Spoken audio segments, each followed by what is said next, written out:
નમસ્તે મિત્રો, તમે સૌ જાણો છો તેમ અત્યારે આપણે વેરી હાઈ રિસ્ક પ્રેગ્નન્ટ વુમનનું જે પેમેન્ટ છે શરૂ કરવામાં આવેલું છે. એમાં ઘણા બધા કિસ્સામાં બેંકની માહિતી ખોટી અથવા તો અધૂરી ભરવામાં આવેલી છે. તો એવા કેસીસ રાજ્ય કક્ષાએથી રિજેક્ટ થઈ અને FAWને ફરીથી બતાવવામાં આવેલા છે. આ સ્ટેજિંગ મોડ હોય, ઇંગ્લિશમાં અહીંયા તમને બધું દેખાશે, પરંતુ FAW બહેનોને ગુજરાતીમાં બધું દેખાશે. વેરી હાઈ રિસ્ક વુમનવાળું જે ટેબ છે એમાં જશો એટલે ગામ અને આશા એરિયા સિલેક્ટ કરી નેક્સ્ટ કરશો એટલે બે ઓપ્શન આવશે. એક તો વેરી હાઈ રિસ્ક વુમન એટલે કે તમામ હાઈ રિસ્ક મધરનું ત્યાં નામ આવશે, અને રિજેક્ટેડ મેમ્બર લિસ્ટ એટલે કે રિજેક્ટ થાય છે. એ આ અહીંયા એમઓ લખેલું છે, પરંતુ એમઓ અને સ્ટેટ બંને લેવલથી જેટલા બી રિજેક્ટ થશે એ બધા નામ અહીંયા FAW બહેનોને દેખાશે. એમાં નેક્સ્ટ કરશો એટલે લાભાર્થીનું યાદી મળશે. કોઈ પણ એક લાભાર્થી સિલેક્ટ કરી અને આગળ જશું એટલે આ લાભાર્થીની બેઝિક ડિટેલ આવશે. એમાં આપણે સેવા આપ્યાની તારીખ લખીશું અને નેક્સ્ટ કરીશું. એટલે અહીંયા તમે જોઈ શકો છો તે પ્રમાણે bank name as per bank એટલે બેંક એકાઉન્ટમાં જે નામ હોય એના પ્રમાણે નામ લખવાનું છે ઇંગ્લિશમાં, એ તમારે લખવાનું છે. બેંક એકાઉન્ટનો નંબર લખવાનો છે જે પાસબુકમાં હોય, અને IFSC કોડ લખવાનો છે જે આપણે પાસબુકમાં હોય. નેમ એઝ પર બેંક એટલે બેંકમાં ખાતામાં લાભાર્થીનું એટલે કે બેનનું, સગર્ભા બેનનું નામ હોવું જોઈએ. પાછળ પિતા અથવા પતિનું નામ હશે તો ચાલશે.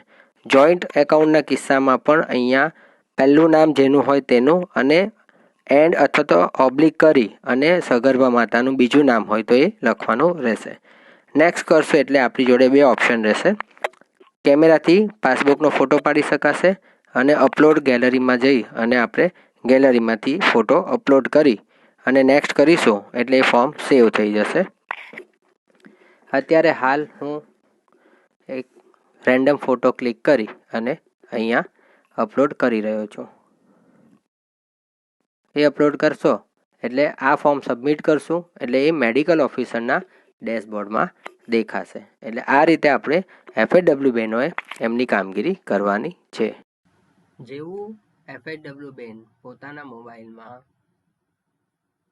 ડોક્યુમેન્ટ એટલે કે પાસબુકનો ફોટો અને પાસબુક પ્રમાણેની ડિટેલ અપલોડ કરશે એટલે મેડિકલ ઓફિસર PSC અને UPSCના લોગિનમાં very high risk approval for first instalment પેમેન્ટમાં VHR PWMO રીઅપ્રુવલ આ ટેબમાં એ નામ દેખાશે.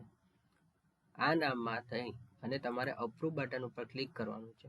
એટલે આમાં તમને જે રીતે નમોશ્રીમાં આવે છે એ જ પ્રમાણે બેંકની બધી ડિટેલ અને બેંકનું પાસબુકનો ફોટો આ દેખાશે, જેના આધારે મેડિકલ ઓફિસરે અપ્રૂવ અથવા રિજેક્ટ કરવાનું છે. જે અપ્રૂવ કરશે એટલે એનું પેમેન્ટ માટે સ્ટેટ લેવલ ઉપર આવશે. અહીંયા રિજેક્ટ કરેલું નામ ફરીથી FAWમાં જશે. જે જૂનું અપ્રુવલ હતું ફર્સ્ટ ઇન્સ્ટોલમેન્ટનું એમાં પણ હવે આપણે નમોશ્રીની જેમ ટૂંક સમયમાં રિજેક્ટના ઓપ્શન્સ અલગ અલગ એડ કરીશું, જેથી કરી અને જે પણ કોઈ બેંક ડિટેલના કારણે રિજેક્ટ કરવાના હશે એ એમઓ લેવલ ઉપર જ હવે રિજેક્ટ થઈ જશે. એટલે આ રીતે આપણે વેરી હાઈ રિસ્કનું જેનું પેમેન્ટ ઓલરેડી સ્ટેટ લેવલથી રિજેક્ટ થયું છે એની કામગીરી આપણે કરવાની છે.